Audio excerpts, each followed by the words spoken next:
I'm Mike Ciriaco, and I'm bringing you everything you need to know about WeHo. I'm Mike Ciriaco, and I'm in the backseat of a cop car.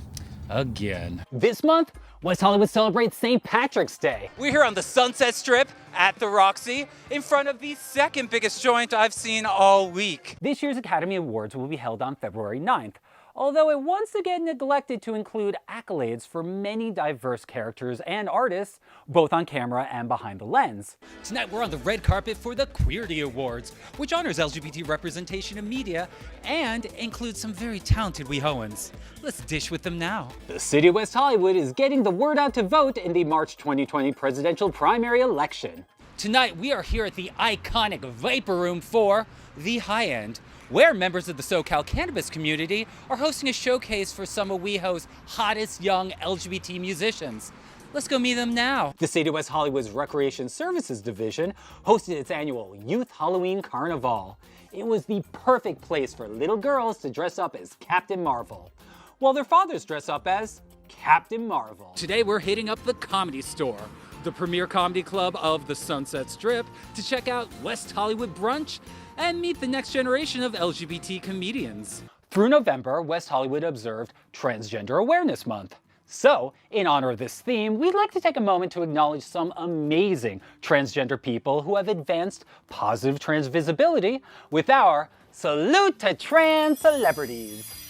We're here at the Ace Hotel in downtown Los Angeles on the red carpet for the Television Academy's Anatomy of an Episode.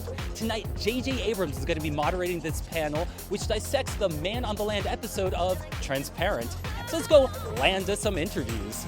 Now, I'm a big fan of this episode, Man on the Land. Yeah. Now, you got your freak on this. So what do you yourself know about kink culture? Nothing. I knew nothing. Seriously? Seriously. I actually met Jizzly, who plays Pony, who is my dom. Jizz is an actual genderqueer actor in the porn community. And I said, why are we getting like a real porn actor? And Jill said, because I know how nervous you're going to be, so I want someone there who knows what they're doing. So I'm with Jeffrey Tambor, the star of Transparent, and I just love how Transparent has started this discussion in mainstream America of the trans community. Yeah. Now, why does it resonate so strongly with you personally? I don't know. I was talking about that today. I think it's because I've always rooted for the outsider, and I'm a huge foe of discrimination and hatred and prejudice. Why is it so important to bring that discussion to mainstream America? Are you trying to get me to say Trump is Hitler? Because I will. Oh, I wasn't asking that, but yeah, let's let's say it. Well, there are so many trans people who are fighting for their rights. We're excited to make television from the perspective of being other. Did you watch CBS this morning to hear about the 3-year-old transgender youth No. who knew he was a boy at 3? That's He amazing. told his parents, no, I'm a boy and I don't want to wear these clothes, at 3. So there it is. And his parents listened. The city of West Hollywood is fully supportive of cannabis, but there is a proper time and place to consume it. And that time is now. And that place is right here at Lowell Cafe, the nation's first cannabis cafe right here in West Hollywood. So let's head inside and speak to one of their flower hosts about consuming cannabis.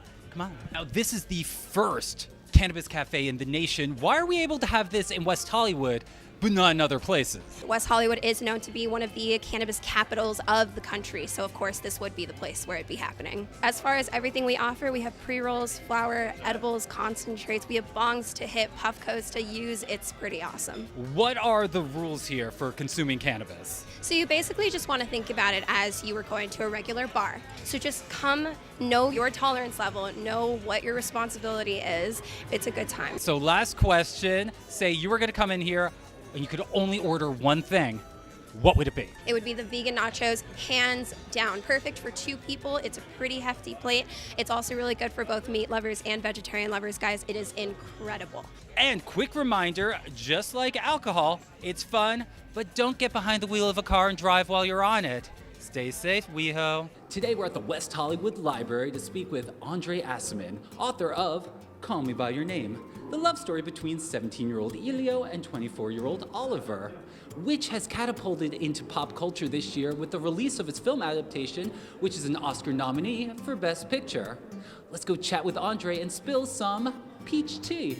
I wanted to write a love story between two men where there was no inhibition except the ones that come from you. In other words, there is no police state, there are no blah, nobody, no, what do you call them, no antagonists. No antagonists, right, no dangers, and all he experiences is the difficulty of saying to someone that you're attracted to, that you are in fact attracted to them.